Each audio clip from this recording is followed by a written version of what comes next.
Donc, on regarde les nombres compris entre 1000 et 9999. Ça veut dire que c'est les nombres à 4 chiffres.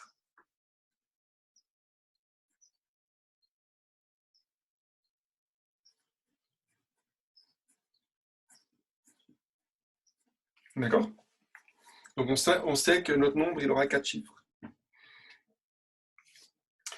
Alors maintenant, on va regarder chaque fois.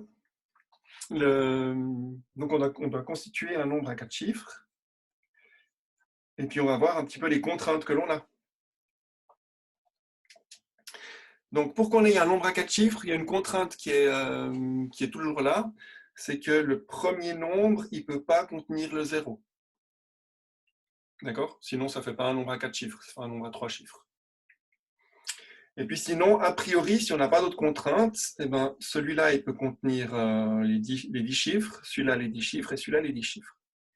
On peut répéter parce qu'on prend tous les nombres entre 1000 et 9999. Donc je peux prendre le nombre 9999 ou 2222, etc. Alors maintenant, pour le A, il doit y avoir une fois le chiffre 3.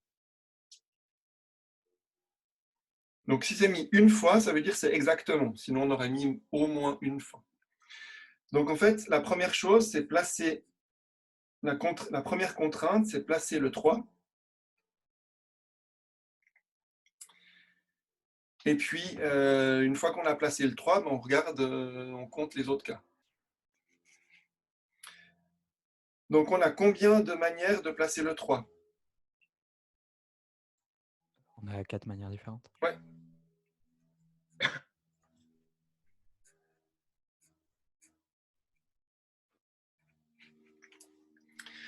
Donc maintenant, une fois qu'on a placé le 3, eh ben, on regarde pour placer les autres. Donc il y a le cas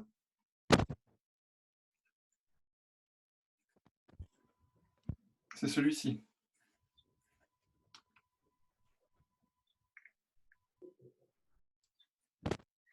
Donc, comment est-ce qu'on va compter?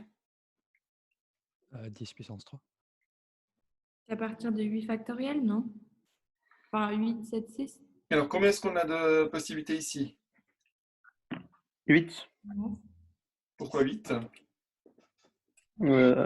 Parce que ça dépend, on peut mettre le 0 ou pas?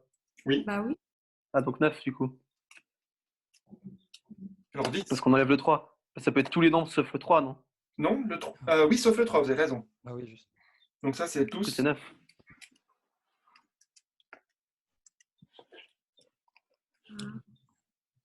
Donc ça fait 9. Pour celui-ci, 9 9 aussi. aussi. La même chose. 9 aussi. Et pour celui-ci, 9 aussi. D'accord?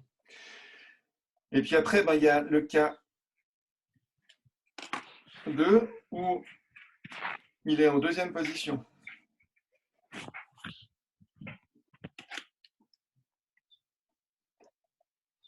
C'est-à-dire qu'au début, il y a tout qui est possible sauf le 0.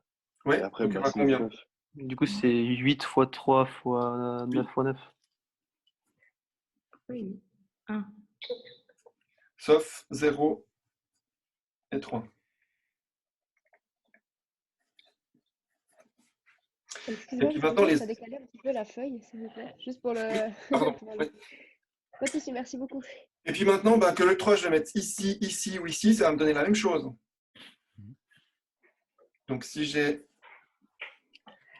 ça, ça me donne aussi 8 fois 9 fois 9. Et puis si j'ai ça, ça me donne aussi 8 fois 9 fois 9. Donc le seul cas un peu particulier, c'est celui où le 3 il est au début. Parce qu'on n'a pas cette position-là où on peut pas le mettre. On n'a pas de position, on ne peut pas mettre le 0. D'accord? Ouais. Et puis maintenant, on additionne. Ok. Donc en fait, ça fait 9 au cube plus 8 fois 9 au carré. Et puis fois 3, parce que ça apparaît 3 fois. 1, 2, 3. J'ai pas compris, il sort d'où le 9 au cube? C'est du K1 ou bien c'est... C'est sûr? 8 fois 9 au carré. 9 au cube, c'est celui-là. Ah, ouais. Merci. Ça, c'est 8 fois 9 au carré. Puis il apparaît